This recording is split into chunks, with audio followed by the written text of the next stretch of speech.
Whatever happens out there, just don't forget, the ball's not rolling up anymore. We are the ball. What are we up to, gang? We were gonna play Bebder game. My Bebder game! My Bebder game! But apparently the guy who made it is a pedophile.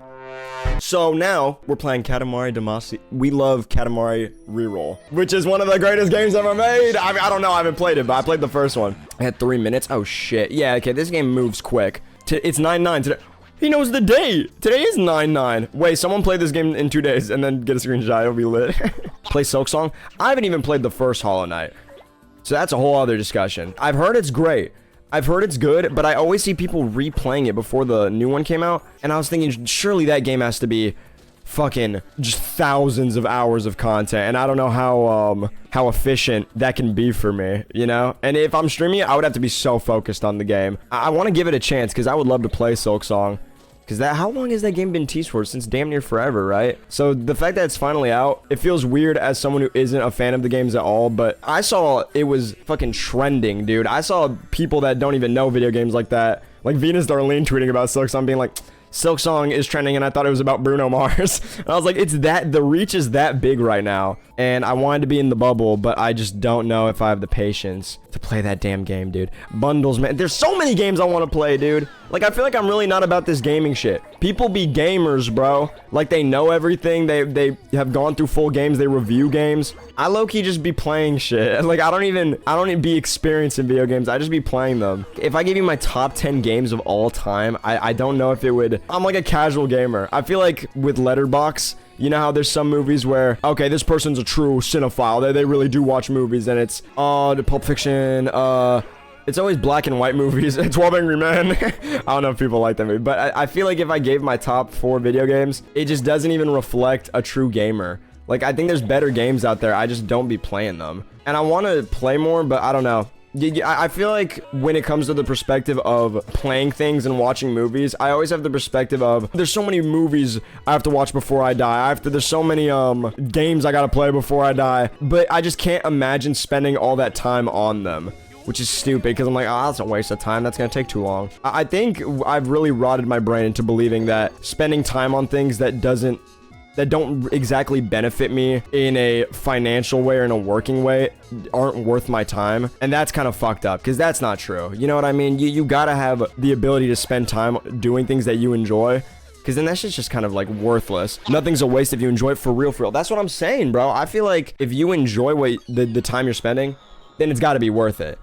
But it's hard to frame that when life goes by so fast, I think, because you frame everything in this timescape of, oh, the year's about to end, oh, yeah, I woke up at this time, the day's already over. I feel like fucking always worrying about what I'm doing, you know? And I want to try to stop that. As of recent, it's become I gotta do this, I gotta do this, I gotta do that, and it's like, you gotta do whatever you want, bro. But that's the argument though, is I agree. I can't look at that right now. I'm not gonna lie, the argument of it being, you know, if you're doing something, then it's not a waste of time.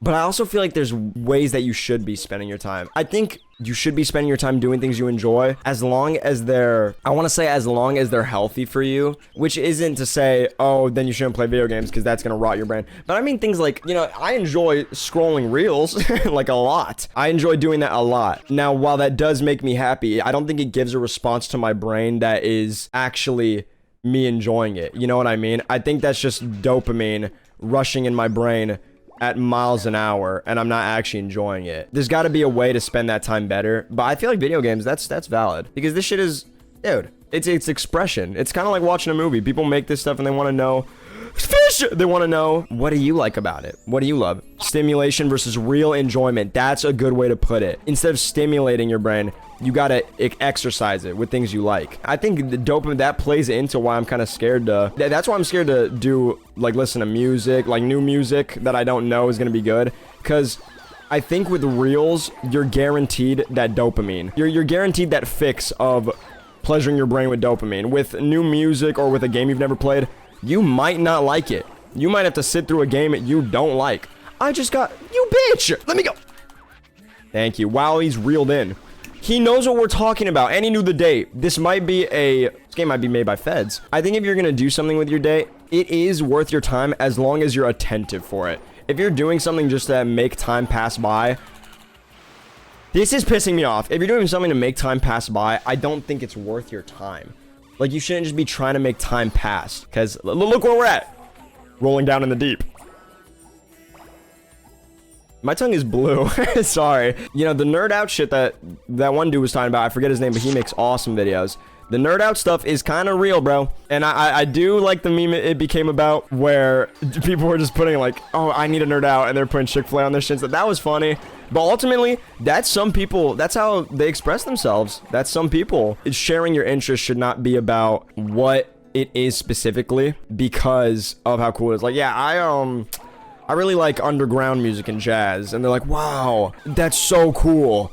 Oh my gosh, you like something niche, that's cool. Like, just share what you like because you like it. Becoming hyper fixated, quote unquote, I think that shit is important. I think you gotta love what you love. And it's like, dude, one of the best feelings is becoming passionate and getting hyper fixated on something. Just like enjoy shit, bro. I feel like there's some things that I purposely talk a certain way about, or certain things that, this is so loud, certain things that I have an opinion on and I haven't even watched it or gave it a chance, and I'm almost not as susceptible to it because of the opinion society has on it.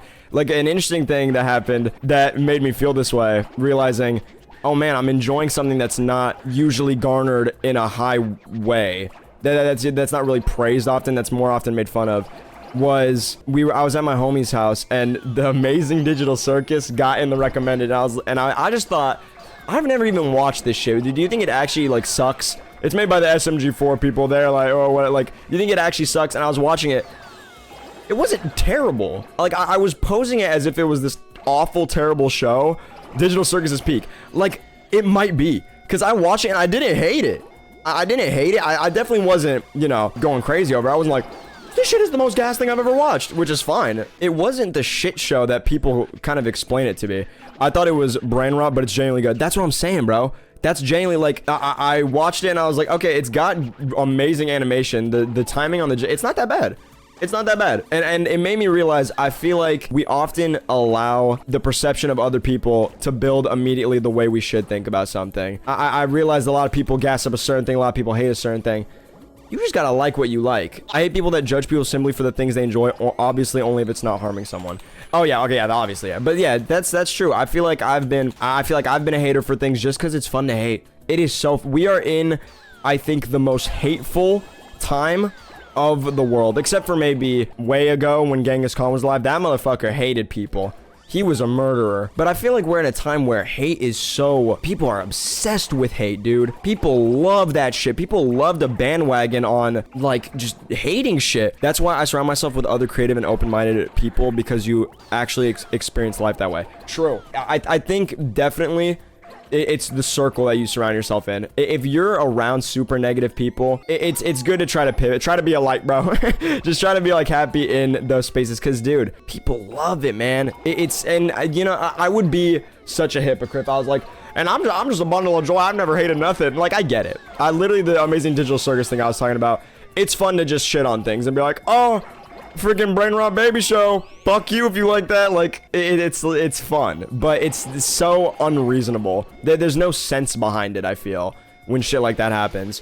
He hates his dog. Okay, that's different.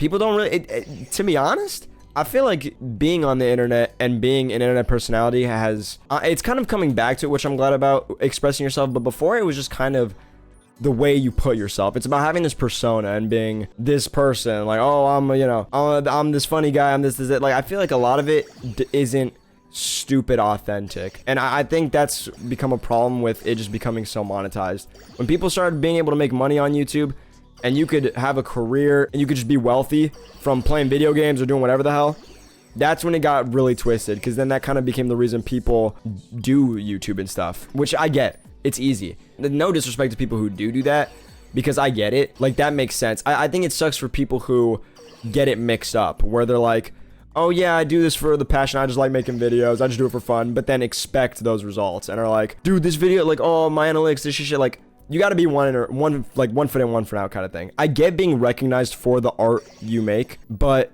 you gotta be making shit for yourself. If you're not, you kind of have to rewire the reason you're doing it, because shit could definitely be like, you can do it for money, but be honest with yourself that that's why you're doing it. Don't get it mixed up with passion, because then you're gonna try to make shit that doesn't hit the mark and that doesn't do the best, and you're gonna get confused and be like, oh, is my art bad? Is my work bad? Shit, that sucks. And you get confused. You think, oh, so my work isn't good enough to be seen by a bunch of people, this, that, my shit sucks. When really, it's just, there's a game to be played when it comes to getting success on the internet and getting views and shit like that. There's a game to be played. So it's very difficult, I feel now, to be someone in that space, because a bunch of people don't know why they're doing it. And that's just because of how it is now. Before it was, oh yeah, everyone's doing it for passion. Would it be cool to pop off? Yeah. But you don't even expect it. You do it with no expectation. Now it's, yeah, I do it for fun and I do it for the passion, but in the back of my head, I'm hoping that this bangs. I'm hoping for the 1 mil banger. I'm hoping that this could be my life. But it's hard to have that mindset if you're not working towards it being your life. You kind of can't just, you're not owed anything by being passionate about it or being authentic or doing quality over quantity with it, because that's not how it works now. It's the saddest thing. It's not a means of making shit and it doing well because you had fun making it. It very well could. Not saying that that's not a possibility, but to expect that is not realistic, because there's no way of knowing if you play it that way. If you do it in a way that's garnering to a niche that is it targets a broad audience, shit like that, then yeah. But if you're just making what you want to do and you're making, you know, I just want to make this, I want to have fun, I want to do this, it's very unlikely you get to where you want to be at, which is really unfortunate. But that doesn't mean you can't get there. I think it's really about how you reframe your work. And I think you can get there if you do it authentically without expectation. I think if you make things and you do it without believing that you're going to be any big hotshot, or if anything big is going to come out of it, you are more likely to succeed. Because that way, it's fully authentic what you're making. You know, you pick one or the other is what I was getting at. But make sure, you have to have something though. Even though there could be a thing of, yeah, I do YouTube as a job, that's chill. But you know, you have to have something else too. Make sure you have a way to express yourself and something that you can create and have expression with that is not just your job. If you have something that you love doing, and then it's also like, oh, but I also want it to be my job, make sure that you are at least separating it a little bit. You know what I mean? Because then you're gonna get it all twisted. You're gonna think, oh, the shit I'm making, it's gonna be held on a certain standard, what you make, and then you're gonna stop making it for fun.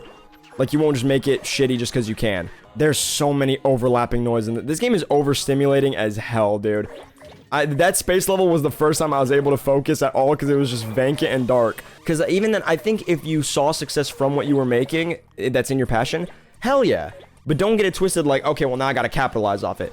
Keep making what you're doing. Keep doing what you're doing the way you want to do it, because that's your outlet. And if you know, like for instance, if you're a writer, let's say you're a writer, you can write books and try to make money writing books because you have a skill and you have a talent for it. But don't forget to do shit in your own time that you know isn't meant to succeed or isn't made for the approval of other people. Make it because you can make it. And you're like, I love making this. I love writing and I love doing this shit. So I'm making it for me. But I have other works that, you know, I'm smart about and I believe could be successful. You gotta take it like that. Like, it's hard to say because money is important. It is. It just straight up is. To make what you want to make and to have the resource to make what you want to make, you need money. So pick something that you are good at to be your job. You know, you can go to college for a degree in something you love, but you have to always prioritize the reason you're doing things. Because if you have this talent of doing art, and then you go to school for art, you want your whole livelihood to be art, it's going to become a job. And you're going to start really disliking it because it's your job now. And you're going to be forced to do art when you don't want to. You're going to be forced to do that passion that you love, not on your time. And that is what kills passion. It's not, why is everyone wishing me? It's not my birthday. Happy 32nd birthday. I'm not that old. Stop wishing, it's not my birthday. You guys need to relax right now. Because my birthday is not right now, and if you wish me happy birthday, that gets me excited. You know what I think of on birthdays? Presents, gifts, and now what? No gifts, no nothing, because it's not my birthday. So you guys are psychologically tormenting me right now by saying it's my birthday, just saying. You're like a kid? Okay, bad. I feel like that's why it's good to branch out in things you do, and get good at a couple of things. I feel like often we limit ourselves to one thing. One thing we're good at, like, oh, what do you do? It's like, oh yeah, I draw. And like, you know, if you draw, that's it. That's it. That's the only thing you do. And now it's like, oh yeah, I'm an artist. I do that. Like, you can try other things. Let art be that love that you have for drawing and do it like that. And then see if you're a good cook. Try cooking. Try doing, what else? There's a shit ton of things you can get into that you can enjoy that don't make your job miserable, but that aren't your, let's say, passion. That aren't your calling in life. Things don't have to be your calling in life for you to enjoy them. If you enjoy cooking and you want to be a chef as your job because you think it'd be fun and also it's something you enjoy doing, like you could wake up and be like, all right, I gotta cook today, do that. But if your first love is making art and doing this and doing that, keep that as your love. Or just know that you can separate it. You can separate this thing that I'm doing to be not just my passion, but my job. I guess to make it in a personal way, like doing YouTube, I just love editing. And I think I found a lot more ways personally on my own time to express editing and visual. What the fuck is wrong with this guy? Johnson. Like, I think often, I talk about this a lot, but it mixes and coincides with what I was talking about. You can't be scared to do new things. You cannot be scared to start something new, because that's how you find joy in things. Having one passion in life is so, it's linear. It's kind of capitalizing off the thing you're good at. And you gotta kind of realize, why are you good at that thing? Why do you love doing that thing so much? And you're gonna think about it like, oh, well, I've been doing it since I was a kid. I've just been doing this and I'm good at it. So it's just kind of what I like doing. You do stuff with that childlike wonder and you think to yourself, oh, I want to do this just because it's fun. Nowadays, it's harder to do that because there's people judging what you do. And there's eyes on the internet where anybody can see it, and that's fucking scary. That's really scary. You know, like I was saying, fucking LeBron James posting the little Bart doodle. That boy is a professional basketball player. Like, one of the greatest. That's the GOAT. And he's drawing. It's like, why? And then he's posting it, and, you know, no hate to LeBron. No shade to LeBron in any capacity. It takes a lot of heart to do that. Bart did have a big-ass head, though. When he said, my bad, Bart, I gave you a big-ass head, he was right. But the fact that he wasn't scared to just try drawing and then post about it, stronger than a lot of mentality that most people have. You're not going to jump into something being good at it. And it's really embarrassing and it's really difficult to post about what you're making when it sucks. But you kind of have to just be okay with that. Because if you're making something and you want to get better at it, guess what? The only way you're going to get good at it is by continuously doing it. You don't start goated at it. You can't just jump into something and be like, yep, man, I'm great at this, and so that's why I'm going to keep doing it. No. You get interested in something, you're like, man, I would love to get good at that. And then you do it. The way we've built around things and expectations of people has become so fucked on the internet that it's so hard to do that. Not only do we want immediate dopamine fixes from things like, oh, I'm good at this and that's what fuels me. I can't wait to see what people say about this. Not only do people strive and crave admiration and big numbers for the thing that they're good at, but also if you're not good at something and you post it, you're gonna get fucking flamed. You're gonna get made fun of, and people are gonna troll like you. Like, they're gonna make fun of you. And so, well, like, what good would it do to not just keep doing the thing that I'm good at? Because everywhere on the internet, anywhere that you share it, it's embarrassing. But you gotta stretch out of that. You gotta not allow yourself to be consumed by that, because it does not matter. Your happiness and joy of doing something is way more valuable than the opinions of someone who is already doing it, is already good at it. Like, dude, comparison is the killer of joy, bro. Do not be looking at someone's shit and be like, I want to do just like that. And then you try to make it one time, and then, oh, man, I'm shit at this. I'm shitty at this. I suck. You're not positively reinforcing yourself. You're assuming that people are already going to hate it. It's fucked to try to even get into new things in this climate, because you're expecting the worst in every aspect of it. In your performance, in how you perceive it, and how others perceive it.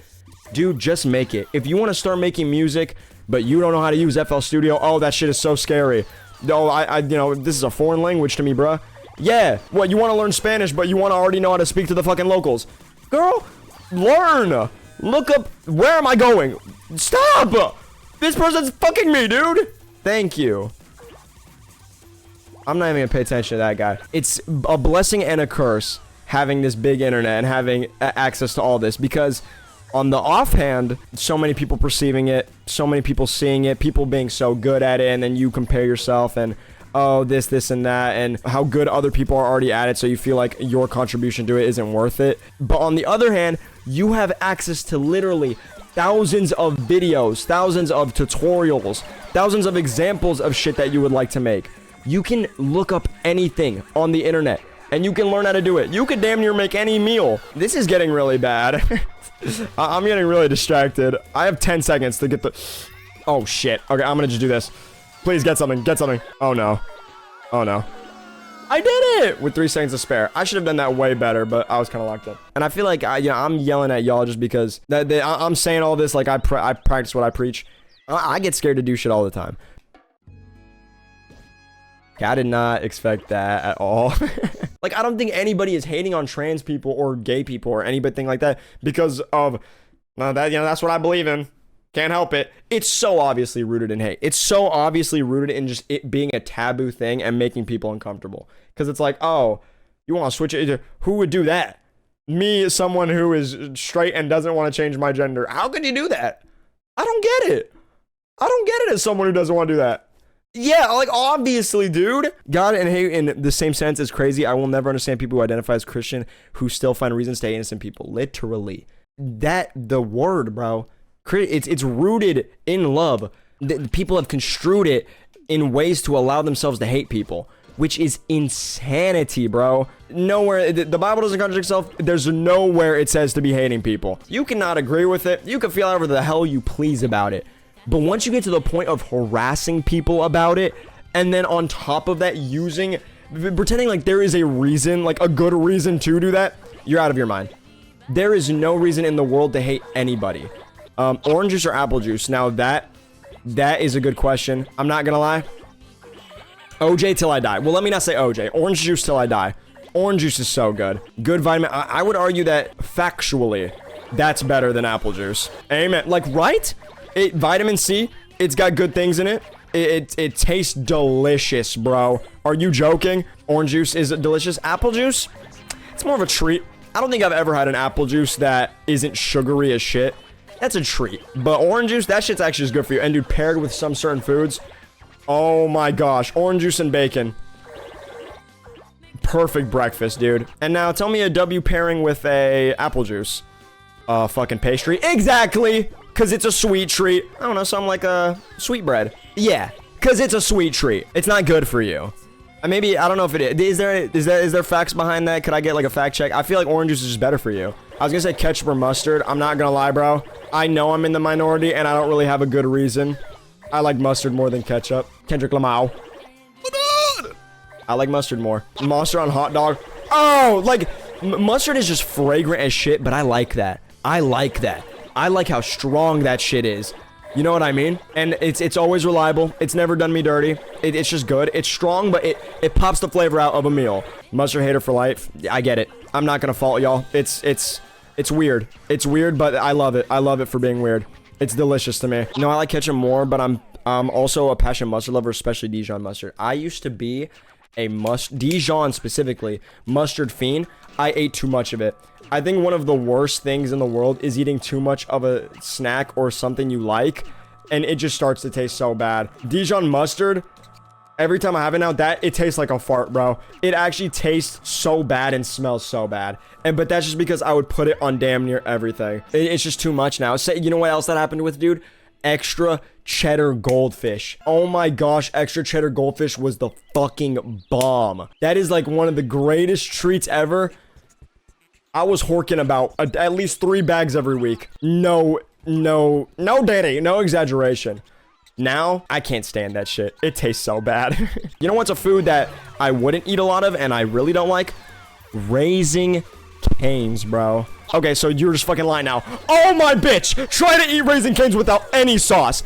That shit is disgusting. It's actually so gross. That white, plain, fucking filthy chicken, bro. Horrible. Horrible. Worst chicken ever. Don't even get me fucking started and pretend that you like that shit. Pompadour. Y'all peep that? Funny childhood stories. I think, you know what I started doing recently? I started writing down anytime something funny happens because I genuinely cannot remember half the time shit happens. One of my most iconic childhood moments in my head that I realized was really bad was I was a little kid, again, and I have unrestricted internet access. You know how that goes. I got caught up on all the things real quick. I was looking at naked Smash Bros. Brawl mods, start of my malehood, my manlyhood right there. Got to watch Markiplier play FNAF. I was there right when FNAF 2 dropped, and I said, what the heck? what the heck is this? Watched it, changed my life forever. I love Five Nights at Freddy's and being a YouTuber. I watched a little bit of South Park clips because I thought it was funny. They say some crazy things on that show. And as a kid, you don't realize there's things you're not allowed to say. You think, you know, oh, cuss words. But anything that isn't a cuss word, that's free game. And there's an episode of South Park that it was a clip uploaded to YouTube where Butters meets the Notorious B.I.G. He meets Biggie. And he's talking to him. And of course, Biggie, being the black man he is, he uses that where he goes, but he's talking about something, brother. And then Butters goes, well, damn, brother. And he says it. I'm a kid. I don't know what that word means. So I go up to my mom who's making food and she's like, oh, you ready? I'm like, she says something and I go, well, damn, brother. She goes, no. I'm like, oh. I freaked out. I got really, she's like, you can't say that. You cannot. I was like, okay, all right, I won't. And from there, I didn't stop.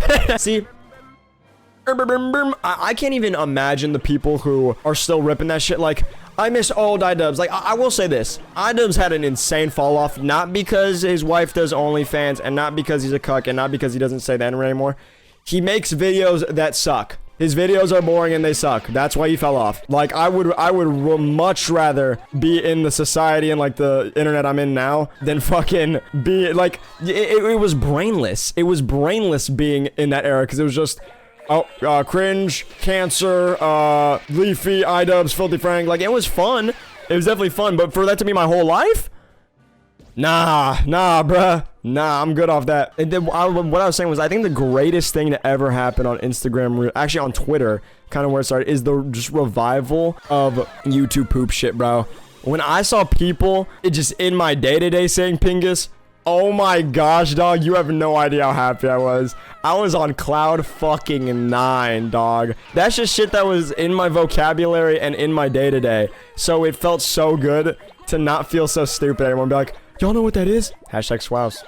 Hashtag swouse, bro. It's so good. Like, I'm telling you right now, bro, I don't think there will... I mean, YouTube is projected to kind of stay the way it is. There will never be another JonTron, bro. And the only other JonTron there was Scott the Woz, and he's kind of just pivoted out of it. He's not really pivoted out of that, but that's not even really like the niche anymore. But like, I'm telling you, bro, there will never be another JonTron. Maybe for good reason. That fool was racist, but like, there won't be. That motherfucker, like, he was one of a kind, bro. I can't even begin to exaggerate what it felt like watching a JonTron video for the first time and then getting in there and being like, this is the funniest shit ever. I don't think that anyone will ever make shit like that. Like, I mean, I think that, like, people will, but I don't think it'll be received on that level again. Like, when the flex tape video came out, bruh, that shit was, like, everywhere. Went crazy, dude. It was all over my Instagram. It was, like, it felt like the little YouTuber that I knew, everybody knew about now. And it was wild. He was on top. I just feel like what YouTubers that talk about shit like that and just talk about random stuff are having generational runs like that. Like, what was the last big YouTuber pop-off? It was fucking, like, Jinxie, Case. I think it was FaZe. FaZe was kind of the last of their big pop-off, right? And it's just, dude, here, Weeds Jupiter. I rarely see anybody who just makes super cool shit that is not garnered to every audience blow up anymore. Just get my yummy up. Should I actually stop here? Oh, yes, this is where the video ends.